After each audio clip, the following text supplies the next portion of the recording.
Nós estamos meditando nessa epístola há 10 semanas.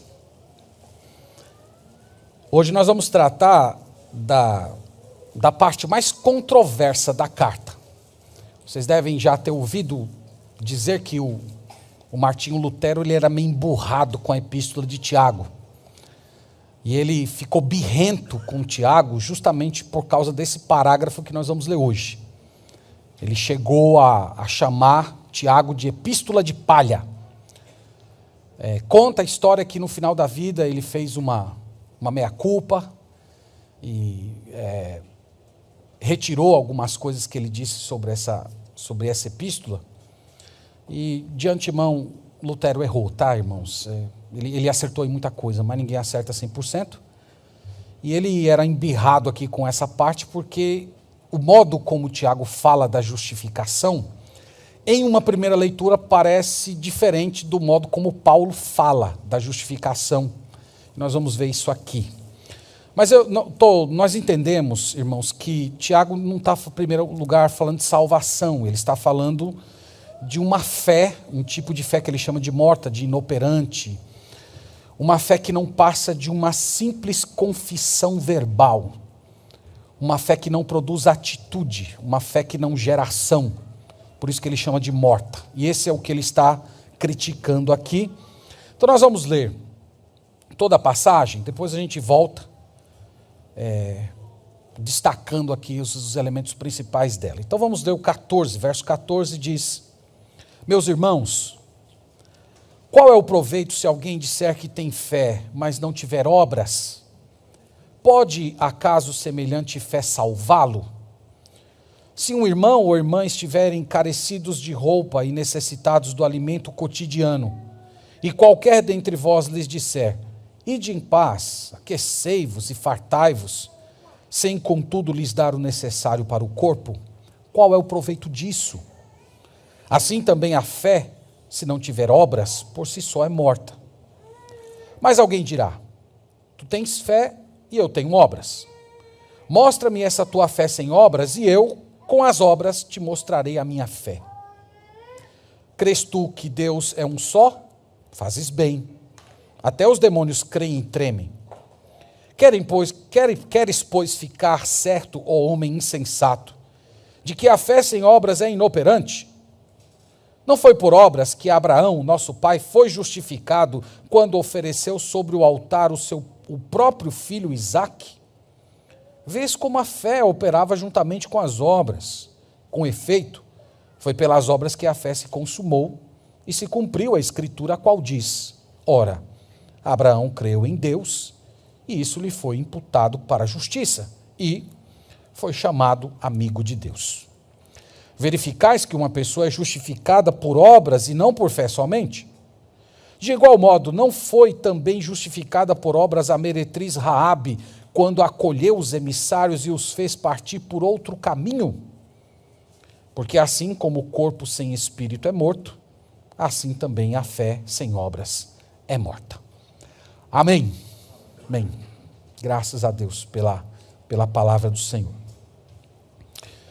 Meus irmãos, nós vamos olhar essa passagem de perto. Eu intitulei esse sermão de fé verdadeira versus fé cadavérica. E vocês vão entender por que o adjetivo cadavérico ao longo do sermão. No primeiro parágrafo, que vai do verso 14 até o 17, Tiago basicamente mostra o seguinte: que uma fé inoperante é uma fé morta. Veja que é isso que ele faz, começando no verso 14. Meus irmãos, qual é o proveito se alguém disser que tem fé, mas não tiver obras? Pode acaso semelhante fé salvá-lo? Veja que são duas perguntas que Tiago faz no verso 14, são duas perguntas retóricas, isto é, duas perguntas que já trazem uma resposta embutida. A primeira pergunta é: qual é o proveito de uma fé sem obras? Resposta: nenhum proveito. Fé sem obras é uma fé salvadora? É a segunda pergunta. Resposta: não é. Para a gente prosseguir, irmãos, é importante a gente definir aqui fé e obras. Primeiro, fé significa aqui em Tiago, nesse parágrafo, Você crê no Deus verdadeiro. Você crê no seu Cristo. Fé significa você afirmar-se como alguém convertido, alguém pertencente ao reino de Deus. E obras, o que significa aqui? Pela leitura vocês perceberam que obras significam atos de misericórdia. Especificamente, socorrer pessoas que estão em situação de grande necessidade. Então, as duas perguntas que Tiago fez no versículo 14 têm como objetivo estabelecer a seguinte premissa: uma profissão de fé em Deus e no seu Cristo, que não produz obras de misericórdia para com quem sofre, é uma fé sem proveito. Em outras palavras, é uma fé que não salva. É uma fé que sinaliza falsa conversão. É um tipo de fé que não tem nada a ver com salvação, mas que gera condenação. Então, quando Tiago fala essas coisas, irmãos, lembrem-se que ele está em pleno acordo com o Senhor Jesus Cristo. O Senhor Jesus Cristo, em Mateus capítulo 7, ele falou essa ideia que a qualidade da árvore é conhecida a partir do seu fruto. Então, à medida que o fruto reflete aquilo que está de acordo com o que Deus requer de nós, então pode-se estabelecer que a origem daquela árvore é do Senhor. Então, Tiago aqui está de acordo com o Senhor Jesus Cristo. No verso 15 e 16, Tiago ilustra o que ele acabou de dizer. E veja que ele fala de uma pessoa que está em extrema pobreza, verso 15, se um irmão ou uma irmã estiverem carecidos de roupa e necessitados de alimento cotidiano. Então, é uma situação de extrema pobreza, fome e nudez.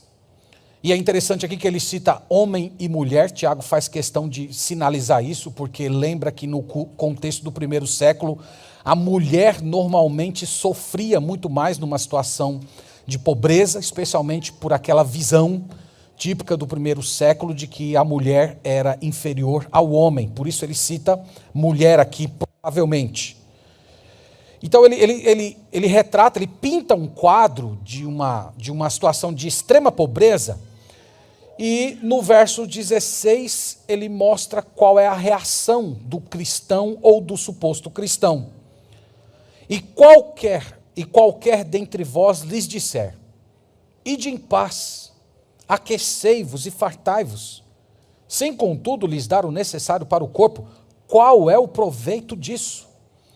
Então veja que é uma pessoa em extrema pobreza, e essa pessoa provavelmente vai pedir socorro a alguém, e Tiago diz que a reação desse suposto cristão é de completa insensibilidade, falta de compaixão. Nós poderíamos até dizer, irmãos, que foi uma reação hipócrita, porque essa pessoa usa palavras bonitas para ocultar, para disfarçar uma tremenda crueldade. A pessoa diz: ide em paz, vá em paz, Deus te abençoe. Essa expressão ide em paz era uma expressão judaica, ligada à palavra shalom. Está dizendo basicamente o seguinte: você está passando fome, você está sem roupa no corpo, tá bom, vá em paz, Deus abençoe, que Deus mate a sua fome, que Deus providencie vestes para cobrir a sua nudez. Então, é um gesto hipócrita, é um gesto insensível, é uma completa ausência de compaixão. E a pergunta de Tiago é muito pertinente no verso: qual é o proveito disso? Em outras palavras, desde quando palavras vazias matam fome? Desde quando frases aparentemente piedosas podem cobrir um corpo nu? Esse é o ponto de Tiago.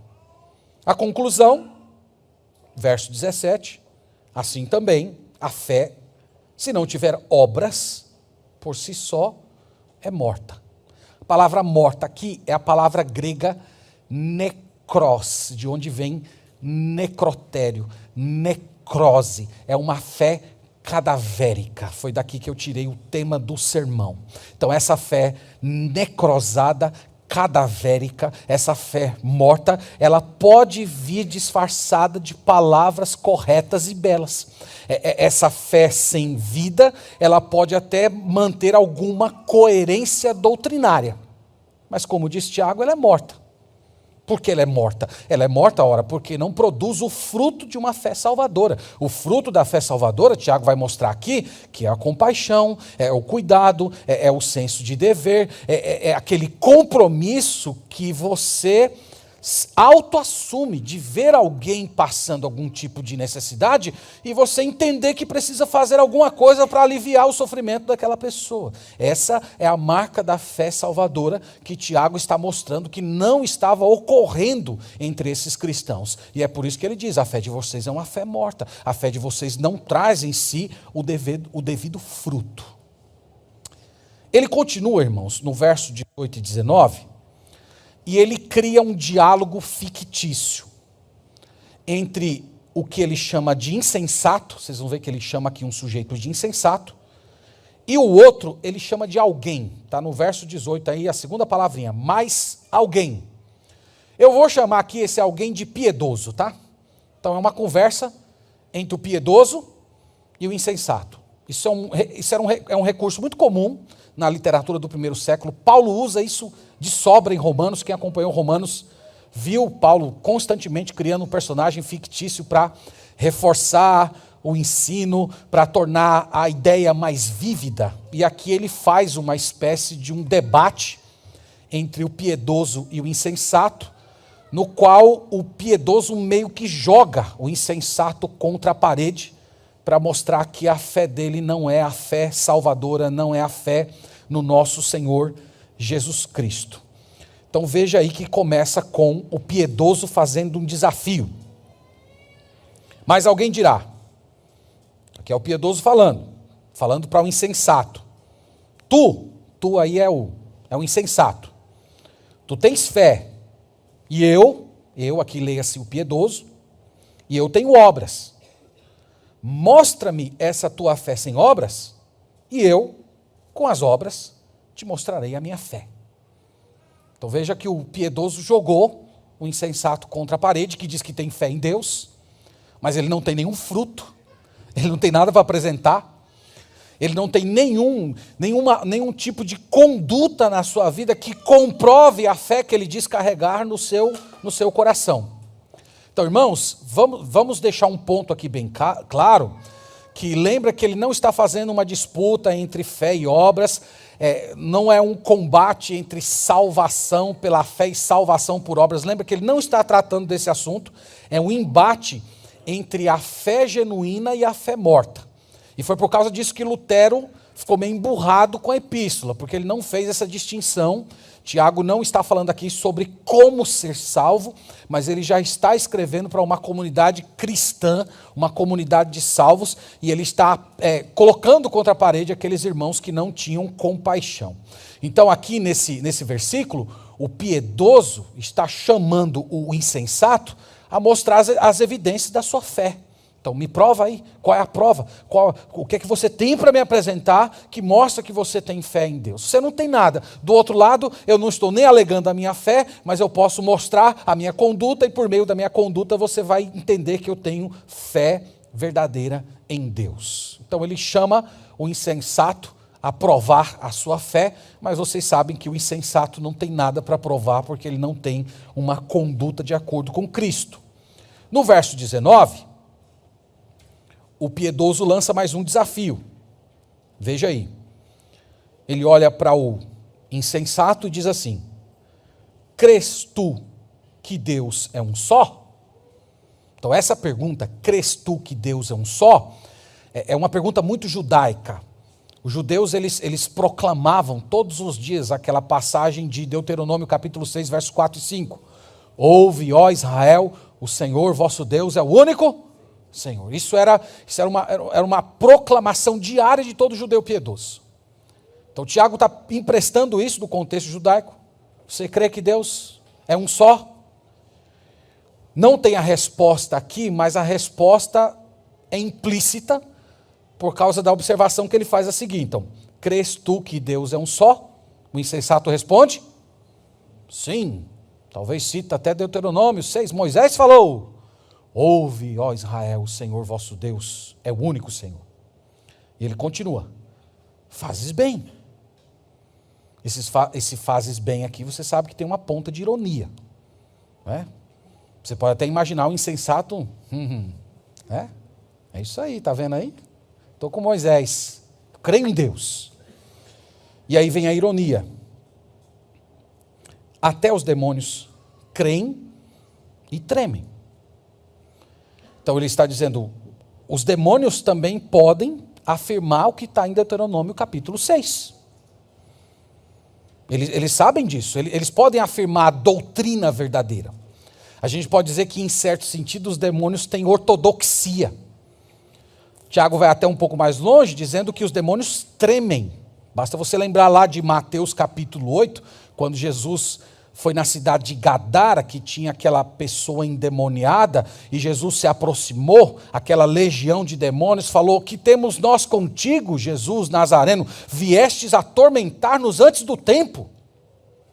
Então veja que eles tinham uma convicção de que a presença de Jesus, de alguma forma, sinalizava o julgamento deles. Eles tremem diante de Jesus Cristo. Então, onde é que Tiago quer chegar aqui, irmãos? Ele quer chegar no seguinte ponto: não basta você dizer que crê no Deus verdadeiro, porque os demônios também creem no Deus verdadeiro. Só que o que distingue a fé dos demônios da fé do piedoso é que os demônios não fazem o bem. Os demônios não têm compaixão. Vocês já viram o demônio ter compaixão? Vocês nem viram o demônio. Quanto mais um demônio cheio de compaixão. Então eles não têm compaixão, eles não têm compromisso em buscar o bem de alguém, o bem de acordo com o Senhor, eles não têm isso. Então Tiago, no final das contas, por meio da fala aqui do piedoso, ele quer dizer o seguinte: uma fé inoperante se assemelha à fé demoníaca. Esse é o ponto dele. Não tem nenhuma contribuição para dar para o reino de Deus, tanto quanto os demônios não têm. Tiago continua, a partir do versículo 20, agora dando exemplos de fé operante. Ele continua ainda com essa questão de jogar o insensato contra a parede, só que agora ele lança a mão de dois personagens bíblicos, Abraão e Raabe. E ele prepara o terreno no versículo 20, dizendo o seguinte: queres, pois, ficar certo, ó homem insensato, de que a fé sem obras é inoperante? Aqui ele está preparando o terreno, é como se ele quisesse de uma vez por todas convencer que esse homem, ele estava equivocado, que ele estava eternamente errado. E veja, irmãos, que para Tiago esse assunto não é um assunto trivial, isso não é um assunto que está na periferia do cristianismo. Ele está falando aqui de fé salvadora e de fé que não salva. Então, uma fé, sabe qual é o perigo de uma fé inoperante aqui, de acordo com Tiago? É que uma fé inoperante conduz a pessoa confortavelmente para o inferno. Então, por que ela vai confortavelmente para o inferno? Porque ela está caminhando em direção à sua destruição, enquanto ela fica falando que crê em Deus, enquanto ela fica falando que crê no Cristo de Deus, enquanto ela está no meio do povo de Deus. Então, por um lado, ela possui algum tipo de conforto emocional de que ela está agradando ao Senhor, quando na verdade não está, ela está anestesiada na sua própria incredulidade. E é por isso que Tiago espreme, joga tanto contra a parede essas pessoas que não possuem nenhuma forma de compaixão. Então, no verso 21, ele lança o exemplo de Abraão. Verso 21, não foi por obras que Abraão, o nosso pai, foi justificado quando ofereceu sobre o altar o próprio filho, Isaque. Então, ele chama aqui, irmãos, Abraão como um testemunho de que a fé verdadeira produz atitudes corretas. Note que ele chama Abraão de nosso pai, e ele está escrevendo, lembra que a epístola é dentro de um contexto judaico, então todo judeu, quando se referia a Abraão, chamava Abraão de pai, era uma forma inclusive de designar a raça judaica. Lembra de João capítulo 8, os judeus dizendo, Abraão é o nosso pai, nós temos um pai que é Abraão. E Tiago aqui está relembrando seus leitores daquele evento de Gênesis 22, Deus havia requerido que Abraão sacrificasse o seu filho no Monte Moriá. E Abraão estava prestes a fazê-lo, quando de repente o Senhor o interrompeu e disse: agora eu sei, Abraão, que tu temes a Deus, porquanto não me negaste o teu único filho. E o texto diz que Abraão foi justificado aqui diante do Senhor, e é por isso que Lutero era emburrado, especialmente com esse versículo aqui. Eu estava me referindo ao caso de Abraão e queria fazer algumas observações aqui. A primeira observação é o seguinte, irmãos. Abraão não se converteu em Gênesis 22. Se a gente fosse situar a conversão de Abraão em algum lugar, nós colocaríamos em Gênesis 12. Gênesis 12 aparece aquela frase que Paulo repete em Romanos, repete em Gálatas, que Abraão creu em Deus e isso lhe foi imputado por justiça. Ele foi justificado na hora que Deus falou com ele e ele creu na promessa do Senhor. Então, Gênesis 22, nós já estamos falando de um Abraão convertido. Então, é por isso que ele não pode estar falando aqui em nenhum momento de salvação. Quando ele usa a palavra justificado, dizendo que Abraão foi justificado, esse termo justificação não é no sentido paulino, não é no sentido de Romanos capítulo 4, é um outro sentido. Um outro ponto também que tem que ser colocado é que o contraste aqui de Tiago, já falei isso, não é entre salvação pelas obras e salvação pela fé, mas é o contraste entre uma fé salvadora e uma fé falsa. Ele está denunciando a fé morta. Então, quando diz aqui o autor sagrado que nosso pai Abraão foi justificado quando ofereceu, o que é que significa aqui, irmãos, esta justificação? Justificado aqui significa vindicado. Justificado aqui significa comprovado. Justificado significa confirmado. Lembra que Jesus utilizou a palavra justificação nesse sentido, quando ele falou lá no Evangelho de Mateus: por suas palavras serás justificado. Então, como se as palavras que são proferidas, elas descrevessem a condição do coração humano. Então, é nesse sentido que Tiago está utilizando aqui. Ele está tentando dizer para os seus leitores que a fé de Abraão, a fé que eles diziam ter, a fé do pai deles, não se resumia a uma mera concordância mental com a declaração de Moisés, mas ela foi justificada, ela foi comprovada pela disposição de Abraão obedecer a Deus, mesmo que isso causasse a maior dor que um pai poderia ter, a de tirar a vida do seu próprio filho. Então, naquele momento, Deus o justificou, no sentido de vindicá-lo, de demonstrar para o mundo inteiro que Abraão, de fato, era uma pessoa convertida. No verso 22, ele continua dizendo: vês como a fé operava juntamente com as suas obras. Com efeito, foi pelas obras que a fé se consumou. Então ele está dizendo, a fé de Abraão não era uma fé inativa, era uma fé que trabalhava junto com as suas atitudes. E aqui nós aprendemos, irmãos, algo importante sobre a fé verdadeira. É que a fé verdadeira, ela trabalha ao lado de atitudes verdadeiras. São duas coisas diferentes. Fé e obras são duas coisas diferentes, mas elas não são separadas, elas estão juntas. E por Abraão ter demonstrado que o fato dele crer em Deus produziu nele uma disposição de obedecer a Deus até as últimas consequências, esse conjunto de fé e obras é que mostrou para o mundo inteiro que ele era um homem do Senhor, era um homem justificado. Então Deus afirmou a integridade de Abraão quando ele se demonstrou disposto a obedecer a Deus, mesmo que isso custasse a vida do seu filho. Ele acrescenta ainda no verso 22, dizendo assim: vês como a fé operava juntamente com as obras, com efeito, foi pelas obras que a fé se consumou. Essa palavra consumar aqui é importante, ela significa aperfeiçoar, significa amadurecer. E eu acho que nesse ponto aqui fica bem claro o que Tiago está tentando dizer. Ele está dizendo que as obras, ou melhor, a fé produz obras, e as obras aperfeiçoam a fé. São duas coisas diferentes? São. mas uma serve à outra. As duas estão presentes no coração de alguém justificado. Em Gênesis 12, Abraão creu em Deus. Em Gênesis 22, Abraão obedeceu a Deus. E a sua obediência foi o testemunho público de que ele pertencia ao Senhor.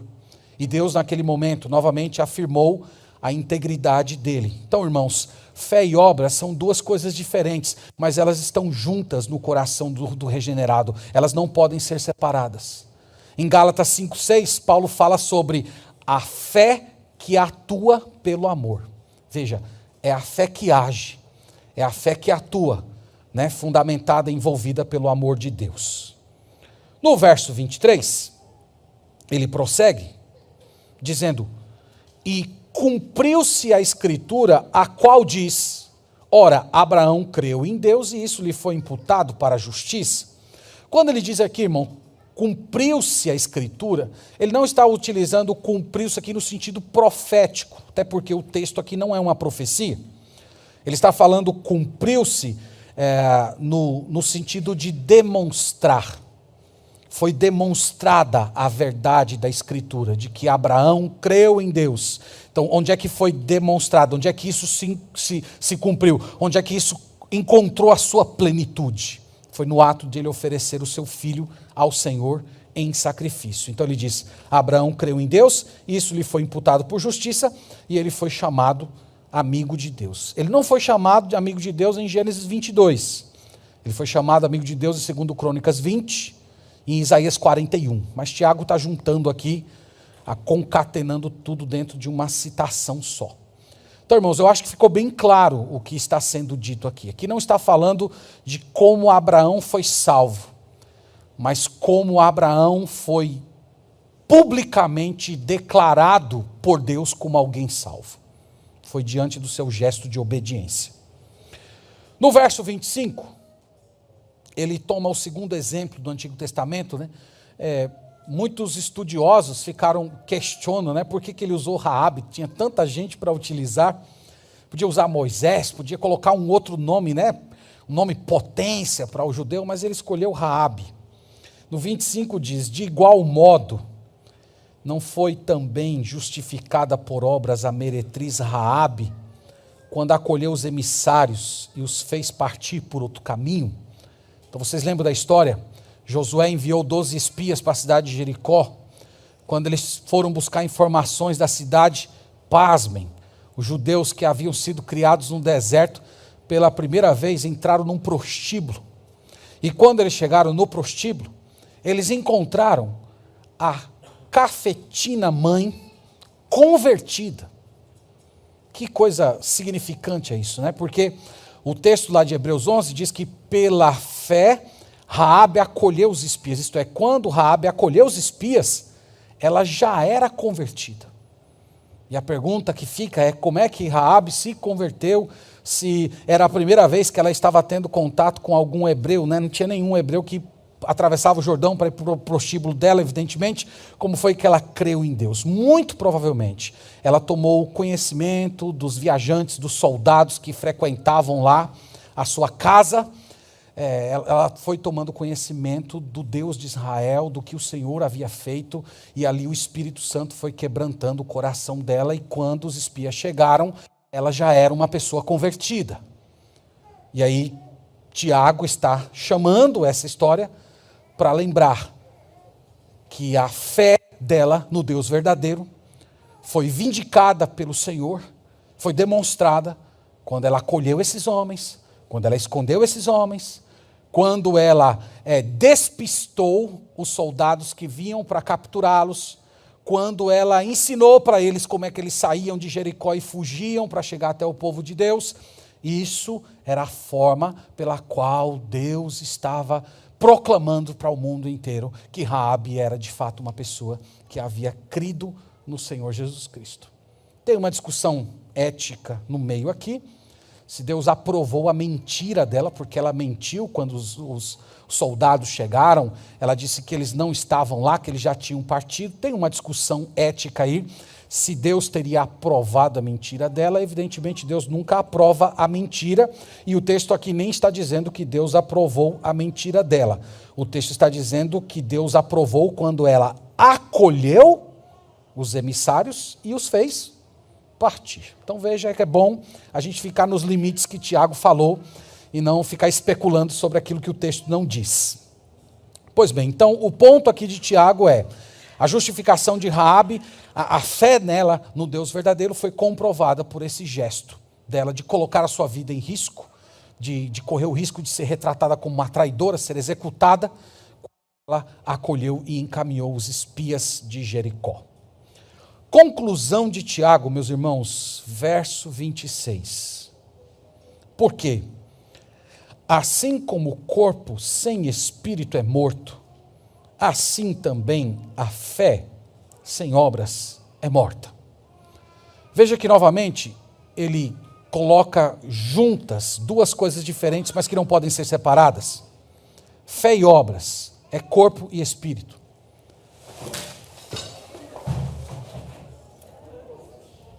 Tá tudo bem aí, meus irmãos? Tá tudo bem, né? Hã? É o vento, né? É o vento. É um vento parecido com aquele que derrubou a casa dos filhos de Jó.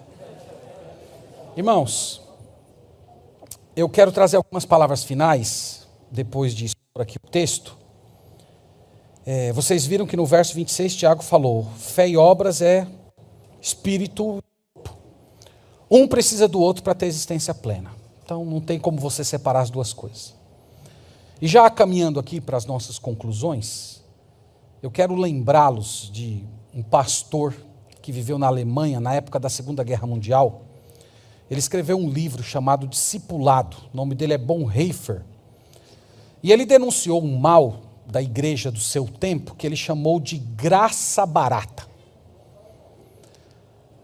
Aspas aqui para Bonhoeffer, ele diz assim: graça barata quer dizer justificação do pecado sem justificação do pecador. Em outras palavras, graça barata é fé sem obediência. Graça barata é você afirmar crer em Cristo, mas não seguir o exemplo de Cristo. Então esse é o ponto que Tiago está se ocupando hoje aqui nesse parágrafo que nós vimos. E ele apresentou, irmãos, dois testes que são utilizados por Deus para medir o grau de uma fé verdadeira. O primeiro teste é o da compaixão. Um irmão carece de roupas, de vestuário, como é que você reage? Então, o teste é o de uma pessoa vulnerável. Como é que você reage diante de uma pessoa vulnerável? Ele colocou aqui um tipo de vulnerabilidade que a gente poderia chamar de vulnerabilidade social. Pessoa que não tem comida, que não tem roupa. Mas há outras formas de vulnerabilidade. A vulnerabilidade emocional. A vulnerabilidade espiritual. Pensa, por exemplo, uma pessoa que está às portas de repente, pegar num pecado que vai destruir a vida dela. Ou uma pessoa que está padecendo com fortes tentações e aquilo está desequilibrando completamente a sua vida. Tudo isso, irmãos, são formas de vulnerabilidade. E a lição para a gente aqui, irmãos, é que quem é de Jesus tem compaixão. Quem é de Jesus tem misericórdia. E essa misericórdia nem sempre se resume a um único esforço. Tiago falou aqui de pessoas que precisavam de alimento cotidiano, isto é, você deu um prato de comida para a pessoa hoje, mas amanhã ela ainda vai estar com fome. Então, às vezes, o ato da compaixão e da misericórdia é assim, ele não se resume a um único gesto de estender as mãos. Muitas vezes isso vai requerer de vocês um empenho maior. E as pessoas não gostam disso. Eu percebo que as pessoas, de modo geral, elas gostam de ajudar quem está passando necessidade. Porque existe algum tipo de gratificação emocional quando você ajuda alguém. Só que nós não queremos fazer isso ao ponto de mexer na nossa vida, de desorganizar a nossa rotina, ao ponto de repente, causar algum conflito, ao ponto de colocar muitas vezes você numa situação de exposição, de quebrar a sua rotina. Nós não queremos isso, e é por isso que muita gente prefere exercer misericórdia por meio de instituições.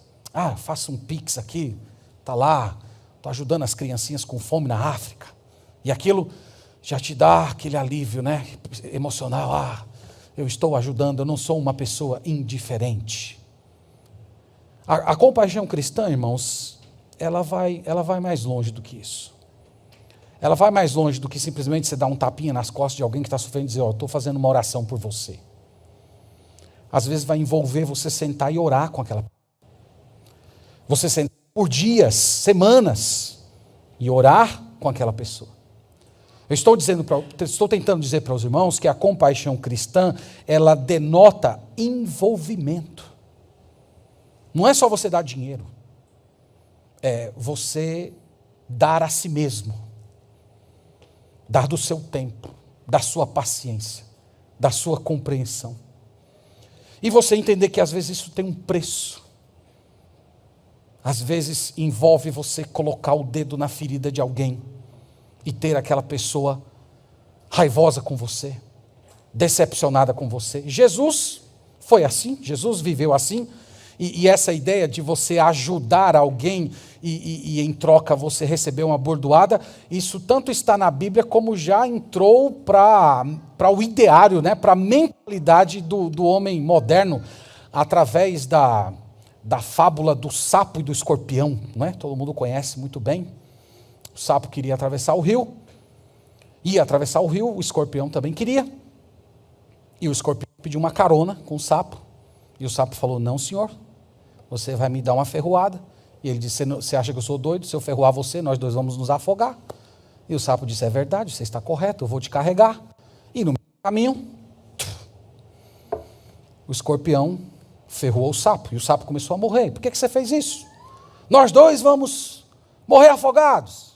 E o escorpião disse, é porque é a minha natureza. Né? Isso entrou na mentalidade ocidental como um símbolo de que você exercer compaixão vai requerer de você um preço. Pode te trazer dor, pode complicar a sua vida. E quem é de Deus, irmãos, e os exemplos de Abraão e Raabe estão aqui para comprovar isso, eles estão dispostos a fazer essas coisas apesar do preço. Agora tem uma coisa que eu queria mencionar para os irmãos, que não é só ter compaixão, não é só ter atos de misericórdia, mas são atos de misericórdias através de Cristo. Isso aqui é muito importante, é fundamental. Porque vocês vão de concordar comigo que tem muita gente que não tem Deus no coração e faz grandes atos de misericórdia. Existem entidades que fazem muito pelas pessoas que estão sofrendo, mas elas não fazem através de Cristo. Elas não fazem tendo Cristo como inspiração. Elas não fazem como um tributo a Cristo, não só porque elas estão interessadas em socorrer quem está passando necessidade, mas elas estão fazendo isso por amor a Jesus, pelo desejo de ver Jesus magnificado nesse mundo por meio das nossas boas ações. E isso, meus irmãos, só o povo de Deus pode fazer. Nenhuma instituição desse mundo pode exercer esse tipo de misericórdia. Então, se você deseja e o seu coração pulsa por socorrer, por ter compaixão, se envolver com pessoas que estão sofrendo, faça isso através de Cristo. Exemplos claros de como fazer através de Cristo, você pode ver em João capítulo 6. Em João capítulo 6, Jesus alimentou a multidão, ato de misericórdia. Em seguida ele falou que ele era o pão da vida.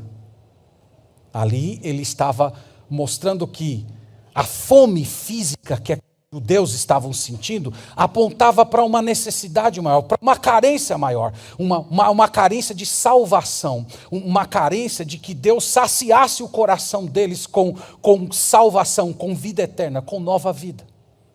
Então isso é você ter uma compaixão através de Cristo.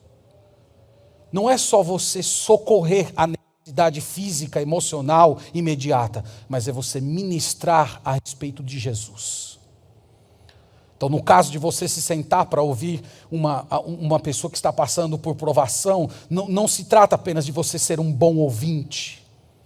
Se trata de você conduzir aquela pessoa a pensar que nem Jesus, a ver a sua provação do ponto de vista de Jesus.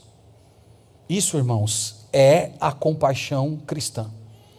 Esse é o socorro segundo Cristo. Você que tem vontade de ir para o ministério, na nossa igreja, nós temos vários irmãos, irmãs que têm falado do desejo de servir no ministério. Olhe para esse texto e pergunte para você mesmo se você tem esse tipo de compaixão. Se você não tem compaixão, o ministério não é para você. Não é o seu lugar. Eu era recém-formado no seminário e eu estava indo para a primeira associação de igrejas. E foi uma emoção muito grande, juntada assim, aquela pastorada toda, sabe? E eu estava ali, né, quase como um calouro entre eles, todo mundo na piscina. E eu quase não me atrevia a falar, né? Os gigantes lá, os leões. E eu escutei um pastor dizendo assim, eu estava conversando sobre igreja, sobre ministério, e esse pastor falou, eu não gosto de evangelizar. Eu não evangelizo. Minha tarefa apenas é ser um mestre, instruir a igreja. Evangelizar não é comigo. Eu não evangelizo, eu não sei evangelizar. Aquilo não é estranho. Jesus gostava de evangelizar. Nós poderíamos dizer que pregar o evangelho é o maior ato de compaixão que você pode ter por uma pessoa.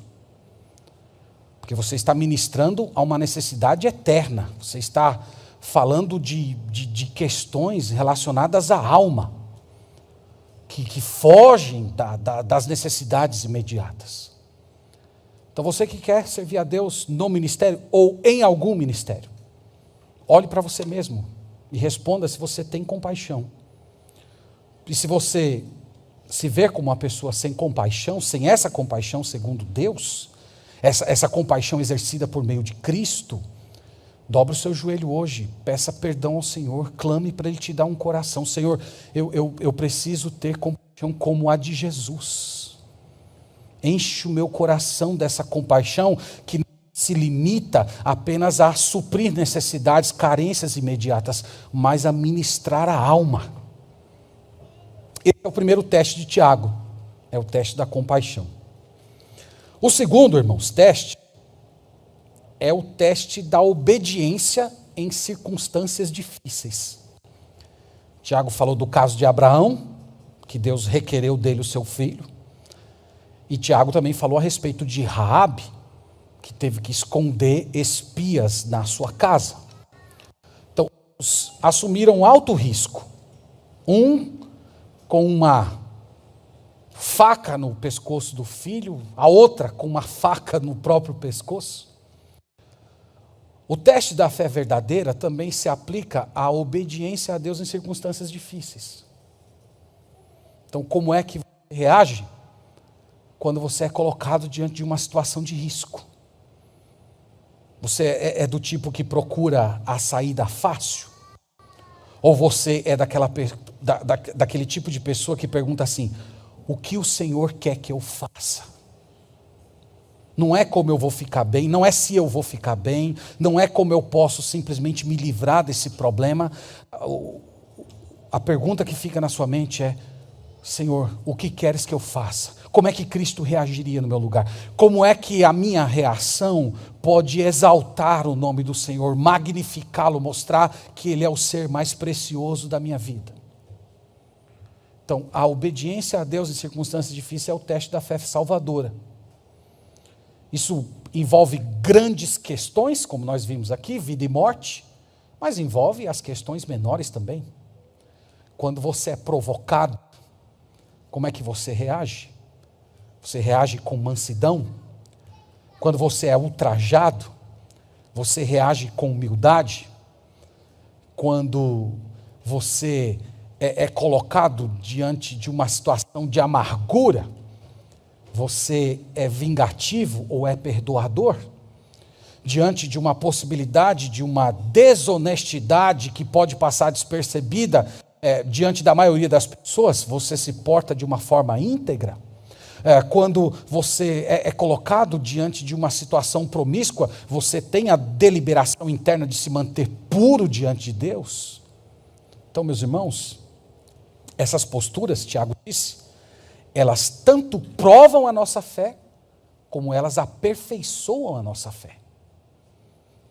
Então veja que existe uma relação maravilhosa de graça, porque essas posturas, elas tanto provam que nós somos justificados, que nós temos fé no Deus verdadeiro, mas ao mesmo tempo elas nos fortalecem o coração para desafios ainda maiores. Foi por isso que Jesus falou que aquele que não é fiel no pouco, ele também não vai ser fiel no muito.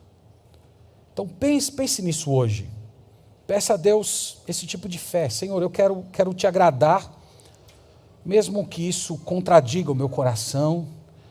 Eu quero te agradar, mesmo que isso me coloque sob risco. Eu quero te obedecer, mesmo que seja em uma situação difícil. Então peça a Deus esse tipo de fé. Você precisa desse tipo de fé. Essa é a fé salvadora. Essa é a fé do regenerado. Essa é a fé de quem faz parte do povo de Deus. Fora disso, irmãos, Tiago disse, é fé demoníaca. É puro assentimento intelectual, sem compaixão, sem obediência. Então que Deus tenha misericórdia de nós, que Deus tenha misericórdia da nossa vida, que Deus tenha misericórdia da nossa igreja. Que Deus nos ajude, irmãos, que Ele encha o nosso coração de fé, produzindo em nós esse desejo de nos entregar ao Senhor, obedecendo a Ele em toda circunstância e também socorrendo as pessoas que estão em aflição. Amém. Vamos orar ao Senhor.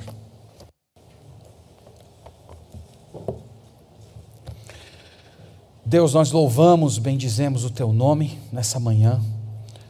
Nós agradecemos a Ti por Tua imensa graça. Nós te agradecemos por Jesus Cristo, que é o autor e consumador da nossa fé. E hoje, Senhor, nós estamos aqui na Tua presença, antes de tudo para pedir perdão ao Senhor, por todas as vezes em que a nossa fé não foi diferente da fé dos demônios. Todas as vezes em que a nossa fé se portou como uma fé morta, uma fé inútil, uma fé que não te honra. Nós pedimos perdão por isso, Senhor.